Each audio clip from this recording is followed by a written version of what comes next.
Hello friends, मैं Dharmaraj Sharma आरआरडी classes में आपका स्वागत करता हूँ।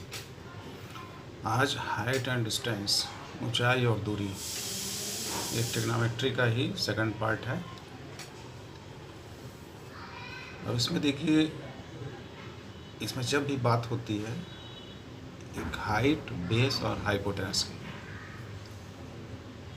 तो सबसे पहले ये जान लीजिए कि इसमें उन्नयन और अवनमन, इसको इंग्लिश में एलिवेशन और डिप्रेशन कहते हैं। अब इसको पहले समझ लीजिए एलिवेशन और डिप्रेशन क्या है। तो अगर हम मान लेते हैं ये पैरेलल लाइन है, यहाँ से एक लाइन और खींचते हैं जो दोनों समांतर रेखाओं को काट रही है। पैरेलल लाइन को हिंदी में समांतर लाइन बोलते हैं। ये लाइन क्रॉस कर रहा है। वही आप देखिए, अगर ये एंगल और ये एंगल तो इक्वल होगा, और ये एंगल इक्वल होगा इंटीरियर अल्टरनेट से। अगर ये 60 डिग्री है तो ये भी 60 डिग्री का एंगल होगा। ठीक है। अगर हम इसको लाइन अगर यहाँ से खींच देते हैं ऐसे, तो ये इसकी हाइट हो गई। जब ये लाइन समानांतर है, पैरेलल है, तो इसकी हाइट भी इक्वल हो जाएगी। अब देखिए, अगर कोई इंसान यहाँ पे खड़ा है और फिर अगर इसको यहाँ से इस पॉइंट को देखता है 60 डिग्री पर, तो यही एंगल जो है कहलाता है उन्नयन कोण। उन्नयन कोण, इसे इंग्लिश में कहते हैं एलिवेशन। ELEVATION, ये एलिवेशन एंगल कहलाता है। यानी कोई जब नीचे से ऊपर दिखेगा किसी टावर पर या किसी चिमनी पर, कि टॉप पॉइंट को देखेगा, सबसे ऊपरी पार्ट को, उन्नयन मतलब ऊपर, ऐसे याद रखिए, इसको भूलेगा नहीं। ऊ से ऊपर, यानी ऊपर देखना है। तो उन्नयन को ज़्यादातर कन्फ्यूज़न होता है यहाँ पे एलिवेशन और डिप्रेशन में। तो ऊ से ऊपर ऐसे समझ लीजिए, उसको ऊपर देखना है। अब इस वाले एंगल में देखते हैं। अब इसको नीचे देखा जाएगा। अगर टॉप पॉइंट्स नीचे देखते हैं तभी कहलाता है, ये जो एंगल बनता है ये डिप्रेशन कहलाता है। इसी को बोलते हैं अवनमन कोण। अवनमन कोण इंग्लिश में कहलाता है ये डिप्रेशन। DEPRESSION, depression. अब इसमें भी राइट एंगल की बात हुई है, एक यहाँ पे राइट एंगल। अब कोई भी क्वेश्चन देता है जैसे डिप्रेशन पे, अवनमन कोण पे, तो हम लोग उसको उन्नयन कोण पर ही निकालते हैं। उसका कोई मतलब होता नहीं है। सॉल्व अगर इससे करेंगे, दोनों से हो सकता है, इससे या इससे सॉल्व करेंगे तो थोड़ा सा सीधा लगेगा, और यहाँ सॉल्व करें थोड़ा सा उल्टा लगता है। बस यही इतना अंतर होता है। अब देखिए, इसमें सिर्फ एक राइट एंगल की बात होती है, ABC। अगर ये 90 है तो ये 45 हो सकता है, या फिर 60 और 30 हो सकता है, 60 और 30 हो सकता है, क्योंकि तीनों एंगल 180 ही होना चाहिए। उससे ज़्यादा, उससे कम तो होना नहीं चाहिए। तो इसके सामने ये P है, तो इसे B, स्मॉल b, ये कैपिटल A है, तो इसे स्मॉल a, C है तो यहाँ पर C। ठीक है।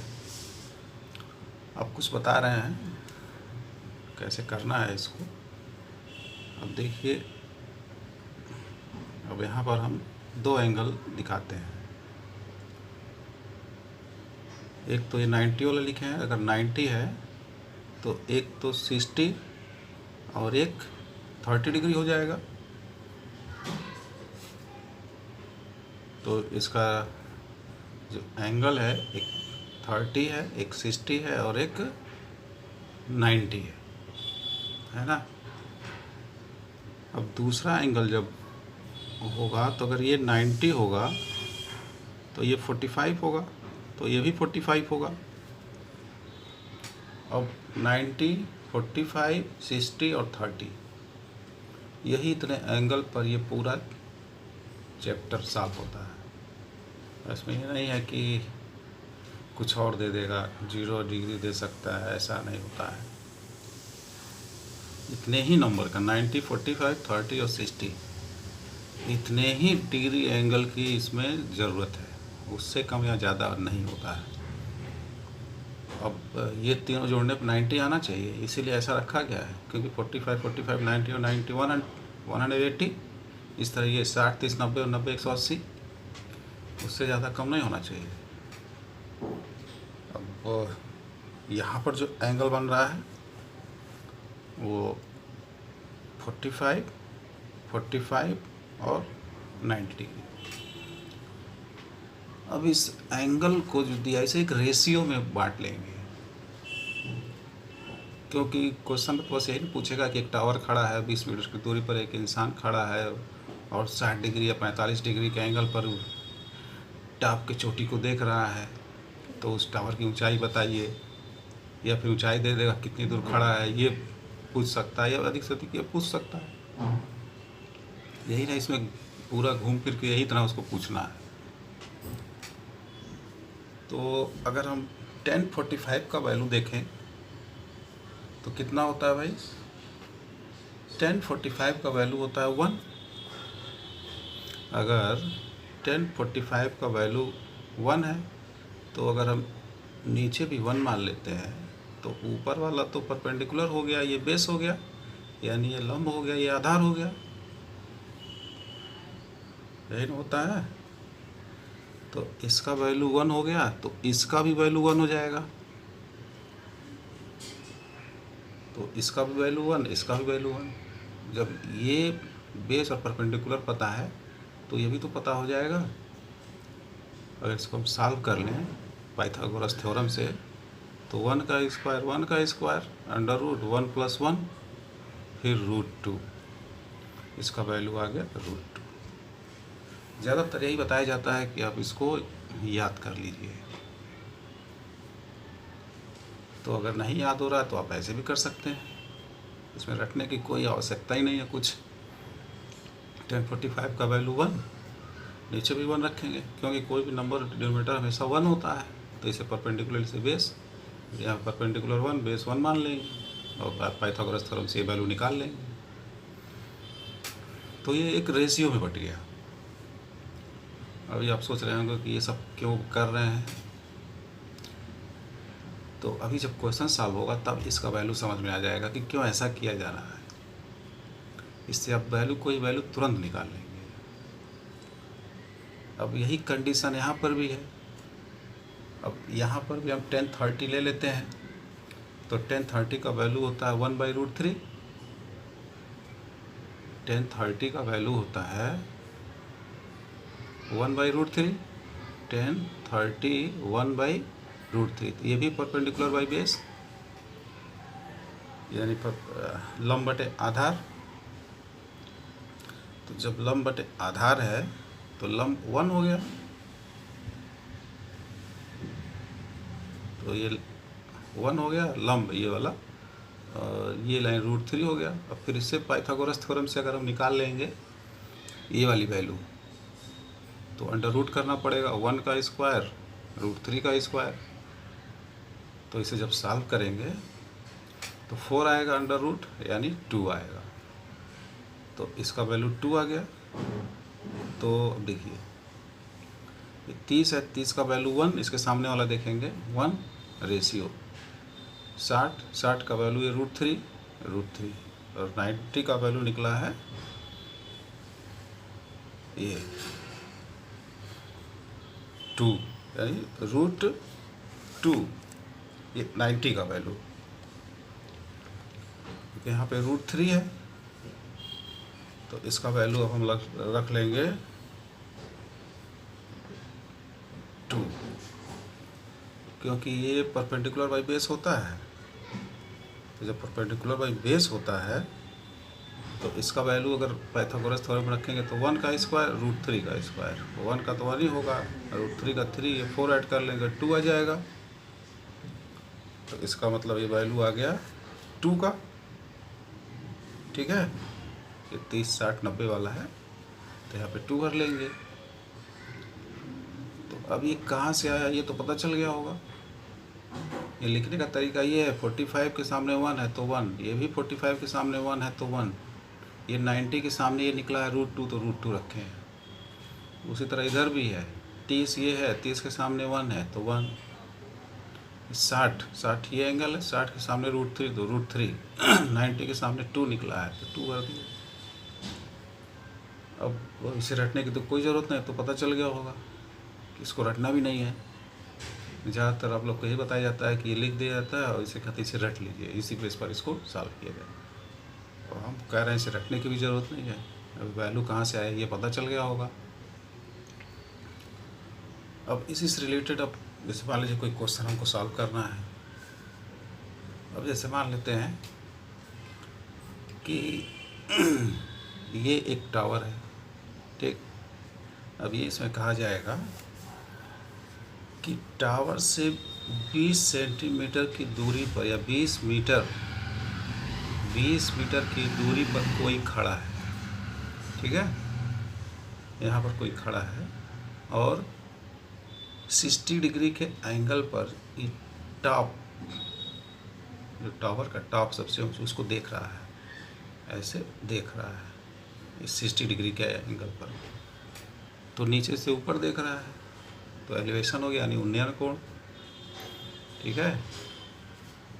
अब कहा जा रहा है कि इसमें बताइए h हाइट कितना होगा। तो ये 60 है तो ये 90 हो जाएगा, तो 90 होगा ही, अपने आप होगा, क्योंकि ये राइट एंगल पर ही बेस होता है। ये 60 है तो ये हो गया 30 डिग्री, क्योंकि 60 और 30 90 और 90 180, 180 से ज़्यादा या कम तो होता ही नहीं है कोई वैल्यू। अब यहाँ पर देखिए 30, 60 और 90 वाला है ये 30, 60 और 90। तो यहाँ पर हमको ये देखना है कि 60 के सामने वाला ये एंगल है, तो यहाँ पे 60 का अगर रेशियो में देखते हैं तो √3 वैल्यू है, यानी ये √3 है, तो समझिए इसका वैल्यू ये है, यानी कहने का मतलब ये है कि ये √3 का जो रियल वैल्यू है वो 20 है ना। और ये 60 ये इसका ये h है, ठीक है, सॉरी ये नहीं है, इसके सामने देखना ये 30 है, 30 का ये है, यानी इसका वैल्यू, ठीक है। इसका तो हमको बताना है ना, पहले वैल्यू तो पता चल जाए जिसका दिया हुआ है।